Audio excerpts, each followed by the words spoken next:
এটা বৃহস্পতিবারে বিকালে কিছু ভিডিও করেছিলাম, সেটাই তোমরা দেখতে পাচ্ছ। তো এখানে হচ্ছে চা করে নিচ্ছি, দুধ চা অবশ্যই। তো কি বলো তো, আমার হাজব্যান্ড দোকান থেকে এসে পড়েছে, তো এসে আর কি বলছে যে মাথাটা খুব যন্ত্রণা করছে। তো আমি বললাম লাল চা খাবি না দুধ চা খাবি, তো ও বললো যে দুধ চাই খাবো। তো অল্প করেই দে, কিন্তু ভালো করে আর কি দুধ চা কর। তো সেটা নিয়ে আর কি করেও নিয়েছি এদিকে দুধ চা, আর এদিকে এটা আছে মিশালও বলতে পারো বা ছোলা মশালাও বলতে পারো। এটা না খুব হেলদি খাবার, গরমে উল্টাপাল্টা খাওয়ার থেকে এটা খাবে, মানে এরকম করে আর কি মশালা, যদি হচ্ছে ছোলা মশালা আর কি বানিয়ে নাও বাড়িতে, খুব হেলদি খাবার, পুষ্টিকরও, বেশ ভালো আর কি। তো বন্ধুরা দেখো, এখন হচ্ছে দুধ চার সাথে হচ্ছে এরকম কেক আর কি হাজবেন্ড নিয়ে এসেছে। এটা কি কেক আমি বলে জানি না, মানে অন্যরকম একটু ফ্রুট কেকও না। তো এটা আমরা ছোটবেলায় খেতাম না, বাবুজি কেক খেতে বেশ ভালো লাগতো, মানে টিফিনেও নিয়ে যেতাম। তো এরকমই বলতে পারো, কেক খেতে তো এমনিও আমার ভালোই লাগে। তো এখন হচ্ছে খেয়ে নিই কেকের সাথে আবার দুধ চা। তো খেয়ে নিই চটপট করে। আজকে গাছে কতগুলো ফুল ফুটেছে দেখো, একটা ফুল ফুটেছে, দুটা ফুল ফুটেছে, তারপর দেখাচ্ছি দাঁড়াও, আরেকটা তিনটা ফুল ফুটেছে, এদিকে হচ্ছে চারটা ফুল ফুটেছে, আর এই যে পাঁচটা ফুল ফুটেছে। ওই দিকের গাছও আছে, একই কালার যদিও। তো ওদিকের গাছটা পরে তুলছি, আগে এই পাশের গাছটার থেকে তুলে নিই ফুলগুলো। বেশি রৌদ্র হয়ে গেলে না, কি বলতো, এই যে দেখো ফুলগুলো আর কি কিরকম চিপসে যাচ্ছে, কারণ যা রৌদ্র না আজকে, কি বলবো। তো চলো তুলে নিই পটাপট করে ফুলগুলো, ঠাকুরের পূজায় দিতে পারবো। এই গাছে দেখো দুটা ফুল ফুটেছে, কড়ি আছে এখনো, অনেকগুলোই কড়ি আছে। তো এখন তুলে নিই। ওই গাছেও অনেকগুলো, পাঁচটা ফুল ফুটেছে, এই গাছে দুটা ফুল ফুটেছে। সকাল সকালই এত রোদ্দু উঠে গেছে দেখো। গুড মর্নিং বন্ধুরা, শুভ সকাল। তোমরা কেমন আছো? আশা করি ভালোই আছো, আমি ভালো আছি। তো চলো আজকের ব্লগটা দেখতে থাকো, আশা করি আজকের ব্লগটা বেশ ভালোই লাগবে। আজকে শুক্রবার, আবার একটা নতুন ব্লগ নিয়ে হাজির হয়ে গেছি তোমাদের সামনে। তো আজকে রান্নাঘর থেকেই বলতে পারো যে ব্লগটা শুরু করলাম। আজকে যা গরম না, কি বলবো তোমাদেরকে, প্রত্যেক দিনই বলি খালি গরম গরম। সত্যি সত্যি শিলিগুড়িতে যারা আছো তারা তো মানে বেশ ভালো করেই বুঝতে পারছো, প্রচন্ড গরম। মানে কোনো বছরই এত গরম এরকম মানে আমি সত্যি দেখিনি। এবার মানে সেরকম বৃষ্টিই নেই বলতে গেলে। মানে বৃষ্টি খুব কম হয়েছে, ওই ধরো রাত্রিবেলার দিকে হলো বা সকালবেলার দিকে অল্প বৃষ্টি হলো, এরকমই হয়েছে। ঠিক আছে, বৃষ্টি না থাকলেও এত গরম, তাই বলে তো মানে অস্বস্তিকর গরম। মানে রোদে আর কি পেছনে গেছিলাম একটু, ওই ঝুল টুলগুলো ঝাড়তে গেছিলাম, কিন্তু মানে গরমে মানে থাকা যাচ্ছে না বলতে পারো, কি করা যাবে আর। তো চলো, গরমের মধ্যে তো গরম গরম বললে হবে না, কাজকর্ম যেগুলো আছে সেগুলো কাজকর্ম করতে থাকি আস্তে আস্তে। গরমে হাঁপিয়ে গেলে আবার হচ্ছে জল টল খেয়ে নিব, ফ্রিজের জলই খাচ্ছি, কি করব আর। কারণ বলতো কি, মানে এমনি জল খেলে না মনে হচ্ছে গলা দিয়ে আর কি নামছে না, এরকম হচ্ছে। ফ্রিজের জল খেলেই বলতে পারো যে একটু গলাটা একটু আরাম হচ্ছে বা মানে শান্তি পাচ্ছি। তো বারবার করে তোমরাও হচ্ছে লবণ চিনি জল বলো বা ওয়ারেস বলো বা হচ্ছে মানে নুন ইয়ে কি যেন বলে, লেবু লেবু জল বলো, এগুলো খাও। যারা যারা আর কি শিলিগুড়িতে আছো, কলকাতার ওদিকে তো মানে বৃষ্টি হচ্ছে, তাও মানে কলকাতা থেকেও এবার শিলিগুড়িতে, মানে শিলিগুড়ি বলো জলপাইগুড়ি, নর্থ বেঙ্গলে আর কি বলছি, বেশ ভালো গরম আছে। কলকাতার সাইডেই বরং গরমটা কমে গেছে, এখন এই সাইডেই আর কি বেশ ভালো গরম আছে। আগে আমরা সবাই ভাবতাম যে কলকাতায় বেশি গরম থাকে, কিন্তু এখন উল্টো হয়ে গেছে, কলকাতার ওদিকে গরম কমে গেছে, আমাদের এদিকে এখন প্রচণ্ড পরিমাণে গরম। মানে নর্থ বেঙ্গলের কথা বলছি, নর্থ বেঙ্গলে যেসব আর কি জেলা আছে, জলপাইগুড়িতেও গরম। শুনি তো প্রত্যেক দিন, মানে মাকে ফোন করলেই বলে খুব গরম গরম বলে। তো যাই হোক, সপ্তাহে একদিন করে ঝুলগুলো ঝেড়ে নেওয়ার চেষ্টা করি। ঝুলগুলো পড়ে থাকলে না লাইটে আরও বেশি বোঝা যায়, দেখবে রাত্রিবেলায় যদি লাইট জ্বালানো হয় ঝুলগুলো বেশি আর কি স্পষ্ট বোঝা যায়, কিন্তু দিনের বেলায় কিন্তু অতটাও স্পষ্টভাবে বোঝা যায় না যে কোথায় কোথায় ঝুল আছে। তো লাইট জ্বালিয়ে এদিকে করছি, কেন কি বলো তো, লাইট না জ্বালালে তোমরা হচ্ছে মানে দেখতে পারবে না, ঘরটা অন্ধকার অন্ধকার আসে, তো সে কারণে লাইট জ্বালিয়ে করছি। আর সপ্তাহে একদিন করে যদি ঝুলগুলো পরিষ্কার করা হয় না, দেখবে যে খাটনিটাও কম হয়। মানে ধরো ডিপ ক্লিন আর কি করছি ঘরের, তো সপ্তাহে সপ্তাহে যদি করা হয় দেখবে অতটা খাটনি হয় না। তো সেজন্যই বলতে পারো যে করে নিচ্ছি। সপ্তাহে একদিন করে আমি ঝুলটুল এগুলো পরিষ্কার করি, বোতলটাও পরিষ্কার করি, সব বোতলগুলোও বলতে পারো একদিন করে পরিষ্কার করি, তাহলে পরে অতটা অসুবিধা হয় না। গরমের মধ্যে কাজ কমাতে গেলে বলতে পারো এভাবে যদি কাজটাকে ভাগ ভাগ করে নেওয়া হয় তাহলে পরে দেখবে যে কাজটা করতেও সুবিধা হচ্ছে। আর এদিকে তো আমাদের বাড়ির সামনে কনস্ট্রাকশনের কাজ হচ্ছে, তোমাদেরকে অনেক দিন আগে ইট টিট দেখো, এই যে কত ইট আর কি রেখেছে এখানে না, মশলা টশলা মাখায়। এবার কি হয় বলো তো, যে সিমেন্ট বলো বালু বলো ভর্তি আর কি রেখে দেয়। এবার হচ্ছে এই গ্রিলগুলো না একদম ধুলো ধুলো হয়ে গেছে।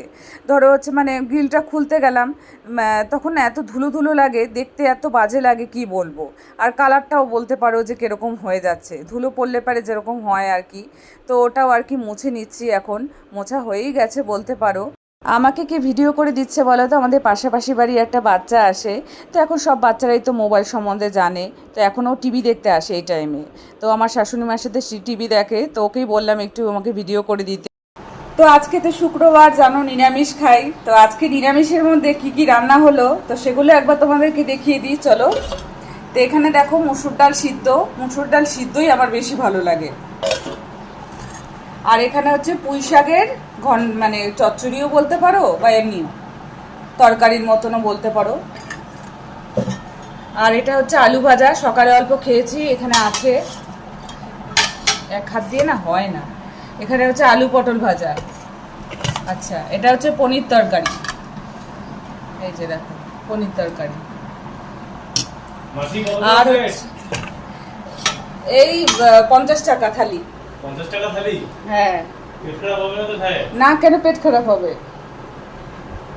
তো এগুলোই বলতে পারো আজকে রান্না বান্না। আমার হাজবেন্ড এখনো দোকানে যায়নি, তো ওই জন্য পাশ থেকে আর কি কমেন্ট করছে। আচ্ছা, হয়েছে চাটনি হয়েছে, পাতলা একদম চাটনি হয়েছে। চাটনিটা না খুঁজে পাচ্ছি না, দাঁড়াও দেখি।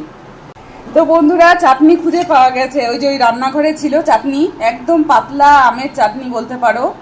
এটা খেতে বেশ ভালো লাগে, গরমের দিনে তো ভালোই লাগে, অমৃত সমান বলতে পারো।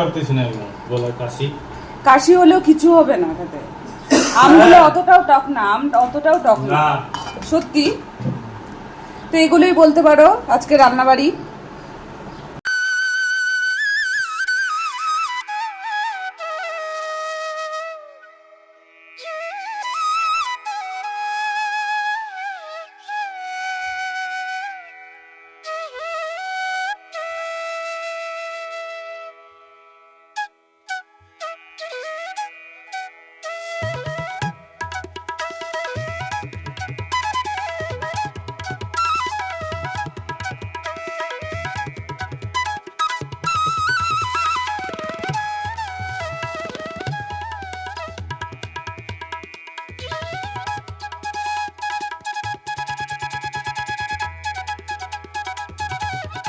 এদিকে গ্যাসও মোছা কমপ্লিট হয়ে গেছে। আর নুন হলুদ বলো, তো ওটা হচ্ছে আলাদা করে নেওয়া হয়, কারণ শুক্রবার যেহেতু ওই নুন হলুদে আবার হচ্ছে মাছ মাংস করা হয়, ওই নুন সেজন্যই আর কি আলাদা করে নেওয়া হয়। দেখলেই তো তোমরা। ঘরটা ঝাড় দিচ্ছি, ধরো একটা ঘর ঝাড় দিচ্ছি বা দুটা ঘর ঝাড় দিচ্ছি, আর ফ্রিজের থেকে জল বের করে টপার টপ আর কি খাচ্ছি বলতে পারো, কারণ গলা শুকিয়ে যাচ্ছে। তো কিছুক্ষণ আর কি কাজ করার পরই বলতে পারো গলা বারবার আর কি শুকিয়ে যাচ্ছে, আর নর্মাল জল খেলে মনে হচ্ছে জল খাওয়াই হচ্ছে না। তো এদিকে গাছগুলোতে দেখো খুব সুন্দরভাবে জল দিয়েছে, আমি একদম স্নান করিয়ে দিই গাছগুলোকে, ওরাও একটু মানে স্বস্তির নিঃশ্বাস ফেলে, কারণ ওদেরও তো প্রাণ আছে, আমরা তো জানি গাছেরও প্রাণ আছে। তো গাছগুলোকেও আমরা যেরকম স্নান করি, তো গাছগুলোকেও দেখো সুন্দরভাবে আর কি পাইপ থাকলে খুব ভালো হতো, বুঝলে তো। এখন ফুল গাছে দুবার করে জল দিলে আর কি ভালো, এত রোদ্দুর তাপ, মাটি মুটি মনে হয় শুকিয়ে যাচ্ছে এরকম অবস্থা। দুবার করে তো জল দেওয়া হয় না, একবার করেই জল দিয়ে, যে এখনই জল দিয়ে আসলাম বলতে পারো একটু আগে, কারণ মাটি না একদম শুকিয়ে যাচ্ছে, জল দেওয়ার সাথে সাথেই মানে টেনে নিচ্ছে এরকম একটা অবস্থা। দুবার করে জল দিব, এদিকে যদি এবার জল না থাকে তখন আবার আমাদের অসুবিধা হয়ে যাবে। জল যে খুব সমস্যা মিটেছে তা কিন্তু না, যেহেতু বৃষ্টি টিষ্টি সেরকমভাবে নেই, গরমটা যে কীরকম ঠাটা পড়া একটা রৌদ্র, মাটি তো শুকিয়ে যাচ্ছে, তো জল কোথা থেকে আর থাকবে বলো। আর তাও আমি বলেছি কল মিস্ত্রি দাদাকে আজকে ফোন করলাম, 10টার দিকে ফোন করেছি, করে বললাম যে তুমি হচ্ছে দেখো তো কিসের জন্য এরকম তুমি দুবার করে আসলা, তো কিসের জন্য এরকম অসুবিধা হচ্ছে, পাম্পে কোনো নোংরা টুংরা জমে আছে নাকি? কারণ কি বলো তো, আমাদের যখন নোংরা জলটাই উঠছিল তখনই আমরা পাম্প ছেড়ে আর কি জলটা উঠিয়েছি, কি করব, কত জলটা আনবো। তো এই অসুবিধার কথা যখন আর কি বলছিলাম তখনই, তো সেরকম অসুবিধা তো তখন প্রথম প্রথম তো আর বুঝতে পারিনি, তখন তো এরকমভাবেই আর কি জল উঠিয়েছি। তো সেই যে কারণে নোংরা টোংরা হয়তো জমে যেতেও পারে, কী কারণ সেটা বুঝতে পারছি না। তো বললো যে দাদাও বললো যে হয়তো নোংরা টোংরায় হয়তো জমে আছে নাকি, তো তাই আসবে বললো, রবিবারে আসবে। রবিবারে আমার হাজব্যান্ডও থাকবে, ভালোই হলো। কারণ কি বলো তো, কাজকর্ম ফেলে দিয়ে না বারবার করে কেউ ধরো কাজ করলো বাড়িতে, তাহলে পরে বারবার করে এসে না মানে তার সাথে দেখতে হয়, সেখানে থাকতে হয় একজনকে, খুব অসুবিধা হয়। রবিবারে ও থাকবে, ভালোই হলো। তো মানে কোনো জিনিস যদি আনার হয় তাহলে পরে ও আনতেও পারবে। আর প্রচণ্ড পরিমাণে মানে গরম, এত কি বলবো তোমাদেরকে, বারবার করে খালি গরম গরম বলে ফেলছি, প্রচণ্ডই গরম বুঝলে তো। রাত্রিবেলা ঘুমোতে পারি না, একবার এপাশ একবার ওপাশ, একবার এপাশ একবার ওপাশ, এরকমই গলা টলা পুরো একদম ঘেমে যায় প্রচণ্ড। এই যে ছাদটা এখন আর কি তাও থাকা যাবে, দুপুরবেলা তাও ঘুমানো যাবে। ঘুমানো মানে কি, নিচে শুই, আমি পাকাতে শুই। মাদুর থাকলে পরে একটা ভালো হতো বুঝলে তো, এই গরমকাল পড়লে মাদুরের কথা খুব মনে পড়ে। মাদুর পেতে আগে শোয়া হতো না, বেশ ভালো লাগে মাদুর পেতে শুতে। তো মাদুর তো নেই, এমনি পাকাতেই আর কি, স্টাইলসের ঘরে এমনিও শোয়া যায়। তো এমনি পাকাতেই শুয়েছি কালকে রাত্রিবেলাও, আমি অস্থির অস্থির লাগছে কীরকম গরমে। তারপরে আমার না খুব কি বলো তো, প্রচণ্ড ঘাম হয় আর মাথা টাথা পুরো ভিজে যায় গরমে, এজন্যই খুব অসুবিধা হয়। তারপর আমার হাজব্যান্ডের অত অসুবিধা হয় না, গরম গরম বলে ঠিকই, কিন্তু তাও অতটা অসুবিধা হয় না আমার মতো। তো তো অতটাও বলছে না অসুবিধা। আমি তারপর মানে রাত্রিবেলা একবার এপাশ একবার ওপাশ, একবার এপাশ একবার ওপাশ করতে করতে সারা রাত্রি 2টা বাজে 3টা বাজে, ঘুম আর আসে না, কিছুতেই ঘুম আসে না। জানলা যে খুলে শুবো ভয় লাগে, কি বলো তো, পোকামাকড় কোথার থেকে আবার ঢুকে ঢুকে যাবে। অনেকক্ষণ জানলা খুলে রাখি, 10টা পর্যন্ত ধরো জানলা খুলে রাখি, যতক্ষণ আমি ঘরে থাকি বলতে পারো। তারপর রাত্রিবেলা ও বলে কি না না দরকার নেই জানলা খুলে শোয়ার, আর আমিও খুলে শুই না সেভাবে। জানলা খুলে শুলে তাও হাওয়া বাতাস তো কিছুই নেই, যাই হোক আর কি বলবো, যাই হোক জানলা খুলে শুলে তাও আরাম লাগে অনেক সময়, তো জানলা খুলে সেভাবে শোয়া হয় না। তারপর ওই 2টা 3টা পর্যন্ত আর কি জেগেই থাকি গরমে। তারপর নিচে আর কি পাকাতেই শুয়ে পড়লাম, বালিশটা নিয়ে পাকাতে শুয়ে পড়লাম। পাকাতে শুয়ে তারপর মশাও কামড়াচ্ছে এদিকে, কী করব বলো, মশাও কামড়াচ্ছে। তারপরে ওই ওরকমই আর কি ঘুমালাম, ঘুমিয়ে টুমিয়ে ওরকম করে আর কি অল্পই ঘুম হলো, ওরকম করে উঠে পড়লাম সকালবেলায়। তো যাই হোক এখন যাই, আর ছাদে দাঁড়িয়ে থাকতে পারছি না। গুড ইভিনিং বন্ধুরা। তো হচ্ছে শরীরে মেদ ঝরানোর জন্য এখন তো জিম আছেই, তো জিমে যাওয়াই যায় বলতে পারো। কিন্তু দেখো, যদি হচ্ছে বাড়ির সংসারে যেগুলো কাজকর্ম আছে না, সেগুলো ঘাম ছড়িয়ে যদি মানে করা হয়, তাহলে পরে দেখবে যে অনেকটাই আর কি ওয়েট কমে যাচ্ছে। তো আমরা অনেকেই আছি ওয়েট কমানোর জন্য বলতে পারো জিমে যাই। জিম তো এখন দেখাই যায় বেশিরভাগ জায়গায় আর কি, মানে জিম খুলছে অনেক জায়গায় নতুন নতুন করে। শিলিগুড়িতেই তো আশেপাশে কত আর কি জিম দেখা যায়, তাছাড়াও বাইরেও অন্যান্য জায়গায়ও জিম খুলছে। তো জিমে যাওয়ার থেকে, জিমে তো ওয়েটটা আর কি মানে লস করার জন্যই তো যায় সবাই। তো আমার মনে হয় সংসারে যাবতীয় যেগুলো কাজকর্ম আছে না, সেগুলোর মাধ্যমেও কিন্তু ওয়েট অনেক আর কি কমে যায় তোমার। যেরকম ধরো আমি আগে মানে যেই কাজই করতাম, সেই কাজে ধরো বসাই মানে বসেই থাকা সেরকমভাবেই ছিল। বসে থাকলে, কাজের মাধ্যমে বসে থাকলে পারে, কিন্তু সেটা আর কি তোমার ওয়েট সেরকমভাবে কিন্তু মানে ঝরছে না। তার থেকে বিভিন্ন রকমের রোগও হতে পারে, যেরকম সুগার তো দেখবে যারা হচ্ছে বেশি মানে কাজকর্ম বাদ দিয়ে বসে থাকে ধরো, তাদেরই কিন্তু সুগার আর কি বেশি ধরা পড়ে। যেরকম আমার কথাই বলছি, আমি আগে যেরকম যেই কাজই করতাম আর কি, সেই তখন থেকে কিন্তু সুগারটা আর কি ধরা পড়েছে।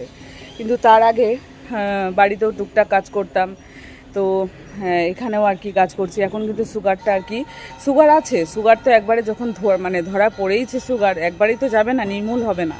কিন্তু সুগার এখনও হচ্ছে মানে খুবই কম আছে, না থাকার মধ্যেই বলতে পারো।